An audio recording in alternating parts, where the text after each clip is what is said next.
आत्माओं के इस रहस्यमय संसार को आज तक कोई जान न पाया है। हमारे इर्द गिर्द होने वाली अजीबोगरीब आहटें इनके होने का आभास कराती हैं। कभी कभी कुछ ऐसी घटनाएं हमारे आसपास घट जाती हैं, जिन पर कोई भी आसानी से विश्वास नहीं कर सकता।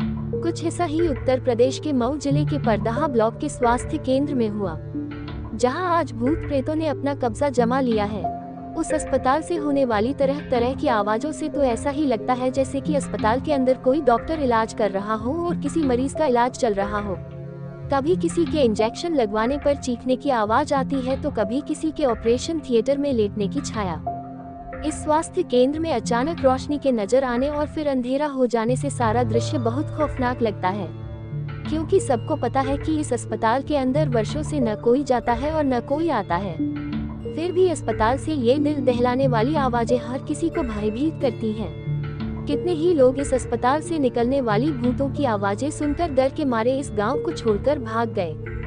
बताया जाता है कि वर्ष 1982 में जब मऊ उत्तर प्रदेश के परदहा ब्लॉक में वर्षों की प्रतीक्षा के बाद ये स्वास्थ्य केंद्र बना तो गांव के लोगों में खुशी की लहर दौड़ गई, क्योंकि बहुत इंतजार के बाद गांव वालों को एक अच्छा अस्पताल मिला था। अब गांव वालों को इस बात की खुशी थी कि इलाज के लिए उन्हें शहर जाने की जरूरत नहीं पड़ेगी। अब गांव वालों का शहर जाए बिना इलाज हो सकेगा। लेकिन न जाने कब उन गांव वालों की खुशियों पर किसकी नजर लग गई कि एक दिन ऐसी घटना घटी जिसके बाद उस अस्पताल पर भूतों ने अपना डेरा डाल दिया।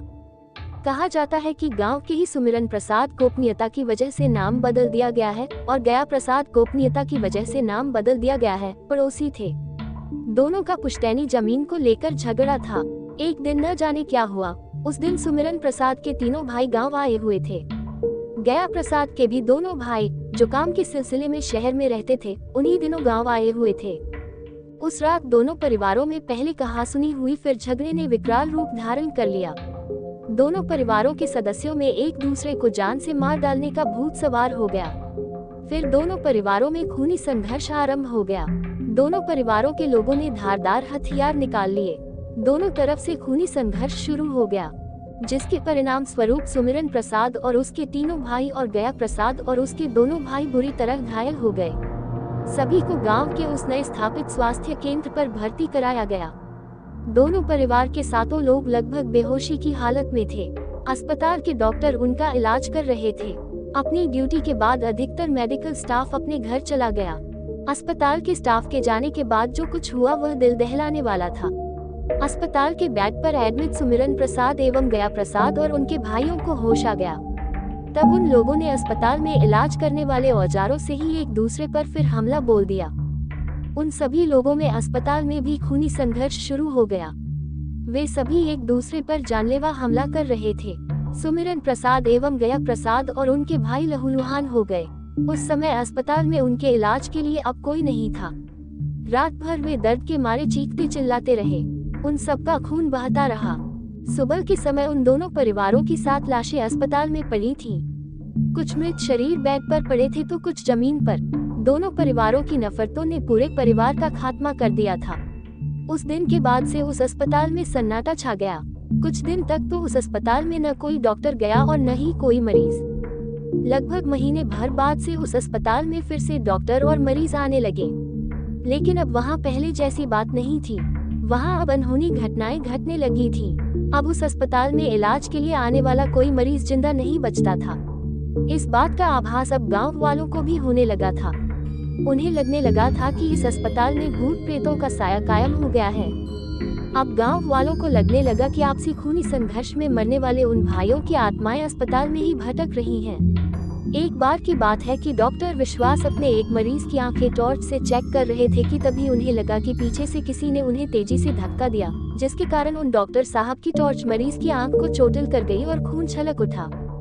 इसी प्रकार अस्पताल की लाइटें कर्मचारी द्वारा बंद कर देने के बाद भी रात के 12 बजे से 1 बजे के बीच फिर से जल उठती थी और लोगों के चीखने चिल्लाने की आवाजें आने लगती थीं। कुछ लोगों का कहना था कि सुमिरन प्रसाद एवं गया प्रसाद और उनके भाइयों के भूत आज भी आपस में लड़ा करते हैं, जिनकी आवाजें अस्पताल में सुनाई देती हैं। एक बार जब एक मरीज को ग्लूकोज चढ़ाया जा रहा था तो उसकी बोतल का ग्लूकोज ब्लड में बदल गया। इन अजीबोगरीब घटनाओं के बाद गांव वालों ने इस अस्पताल में जाना ही छोड़ दिया। इस स्वास्थ्य केंद्र पर काम करने वाले डॉक्टर और सपोर्टिंग स्टाफ यहाँ से दूसरी जगह चले गए। लोग इस स्वास्थ्य केंद्र से इतना डर गए थे कि रात के समय इस अस्पताल के पास वाली सड़क पर भूल से भी नहीं गुजरते थे। यह अस्पताल भूथा अस्पताल के नाम से जाना जाने लगा। एक बार की बात है कि एक परदेसी व्यक्ति अपनी कार से इस गांव में आया था। उसे इस भूतिया अस्पताल के बारे में कोई जानकारी नहीं थी। उस व्यक्ति को गांव के किसी व्यक्ति के घर जाना था। परदेसी को उस व्यक्ति का सही एड्रेस पता नहीं था। गांव के बाहर स्थित इस अस्पताल में लाइटें जल रही थी। परदेसी ने सोचा कि संभवतः इस अस्पताल में कोई व्यक्ति होगा, चलो उसी से एड्रेस पूछते हैं। उस अजनबी को क्या पता था कि वह व्यक्ति अनजानवश उस वीरान अस्पताल में भूतों के चंगुल में फंसने जा रहा था। शहर से आए उस परदेसी व्यक्ति ने गांव के उस रहस्यमय स्वास्थ्य केंद्र पर पहुंचकर जो कुछ देखा तो हैरान रह गया। अस्पताल के अंदर कुछ भयानक चेहरे वाले कई लोग एक दूसरे पर चीख चिल्ला रहे थे। अस्पताल के अंदर एक दूसरे से लड़ने वाली आकृतियां विचित्र तरह की थीं। उन लोगों की आंखें तो बिल्लियों की तरह चमक रही थीं, लेकिन शरीर के रंग स्याह थे। वह भयानक सी दिखने वाली आकृतियां एक दूसरे की गर्दन पकड़कर मारपीट कर रही थीं। जब उस परदेसी ने ये खौफनाक मंजर देखा तो बहुत डर गया। वह तेजी से वापस अपनी कार की तरफ भागा और उसमें बैठकर कार स्टार्ट कर वहां से भागा। उसे लग रहा था कि उस अस्पताल में लड़ने वाली एक आकृति अभी भी उसका पीछा कर रही थी। उसने अपनी कार तेजी से दौड़ा दी और गांव पहुंचकर ही सांस ली। परदेसी वाली इस घटना को जानकर गांव वाले इस भूते स्वास्थ्य केंद्र से और अधिक डर गए। वह अब किसी तरह इस स्वास्थ्य केंद्र को भूतों के चंगुल से मुक्त कराना चाहते थे।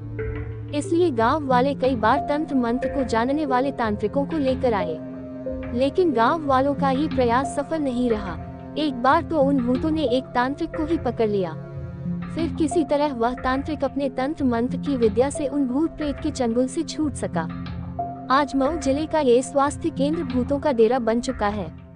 कुछ भाइयों के झगड़े ने उनके अपने परिवार का ही नहीं, उस अस्पताल का भी बेड़ा गर्क कर दिया।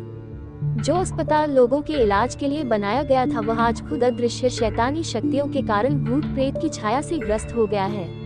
अब लोगों को इंतजार है उस पल का, जब वह स्वास्थ्य केंद्र भूत प्रेत की बाधा से मुक्त होकर फिर से गांव वालों के भले के लिए काम करने लगे।